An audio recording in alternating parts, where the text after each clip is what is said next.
नमस्कार दोस्तों, स्वागत है आपका ज्ञान का फुंडा पर, जहां हम ओशो रजनीश के गहरे और प्रेरणादायक विचारों के माध्यम से जीवन को समझने की कोशिश करते हैं।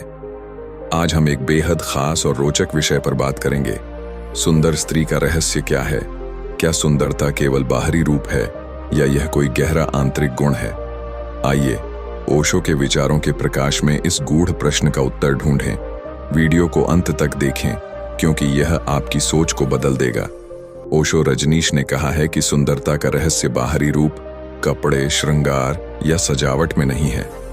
वास्तव में सुंदरता एक आंतरिक अनुभव है जो आत्मा की गहराई से प्रकट होती है। जब हम सुंदर स्त्री की बात करते हैं तो ओशो इसे केवल शारीरिक दृष्टि से नहीं देखते, बल्कि वह इसे एक गहरी आध्यात्मिकता, सादगी और स्वाभाविकता से जोड़ते हैं। ओशो कहते हैं, सच्ची सुंदरता वह है जो प्रयासहीन हो। जब एक स्त्री अपने स्वभाव के साथ जुड़ी होती है, जब वह समाज के बनावटी नियमों और अपेक्षाओं से परे होती है, तभी वह वास्तविक रूप से सुंदर बनती है। सुंदरता का मतलब यह नहीं है कि आप कितने महंगे कपड़े पहनते हैं या आपकी त्वचा कितनी चमकदार है। सुंदरता वह होती है जो आपके भीतर से आती है।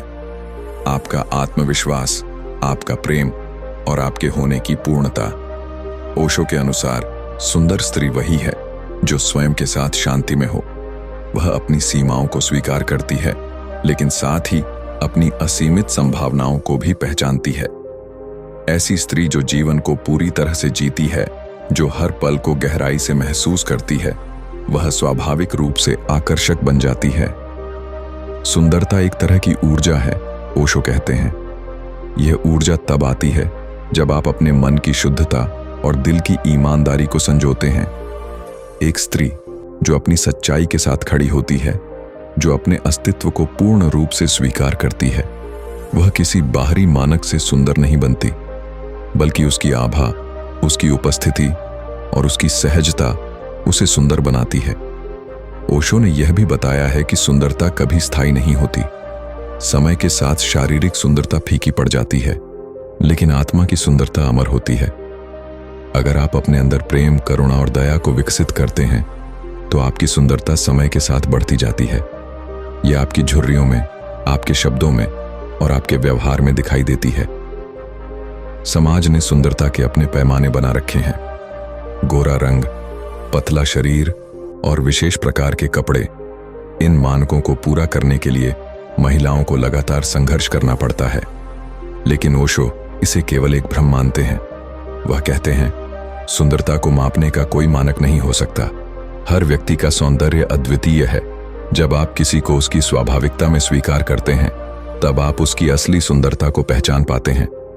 ओशो के शब्दों में, स्त्री की सुंदरता उस समय अपने शिखर पर होती है जब वह बिना किसी दिखावे या बनावट के अपने मूल स्वरूप में होती है।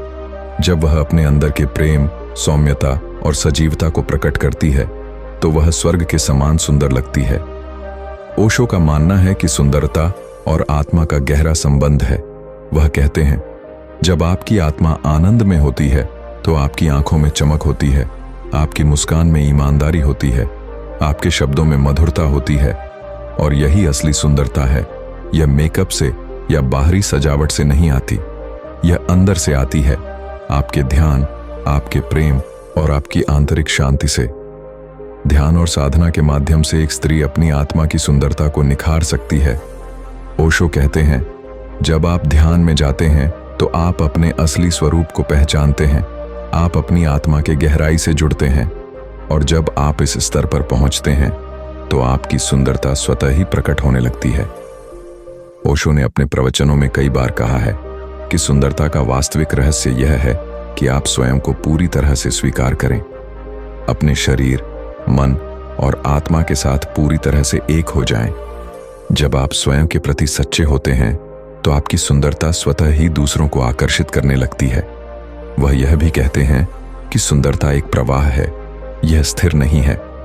एक सुंदर स्त्री वह है जो जीवन के प्रवाह के साथ बहती है, जो अपनी ऊर्जा को संचित नहीं करती, बल्कि उसे प्रेम, करुणा और सृजनशीलता के रूप में बांटती है।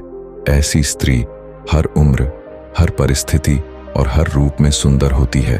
दोस्तों, ओशो के ये गहरे और प्रेरणादायक विचार हमें यह सिखाते हैं कि सुंदरता केवल बाहरी चीज नहीं है, यह हमारे अंदर से आती है, हमारे विचारों, हमारे कार्यों और हमारी आत्मा की शुद्धता से। अगर यह कहानी और विचार आपको पसंद आए तो वीडियो को लाइक करें, अपने दोस्तों के साथ शेयर करें और चैनल को सब्सक्राइब करना न भूलें।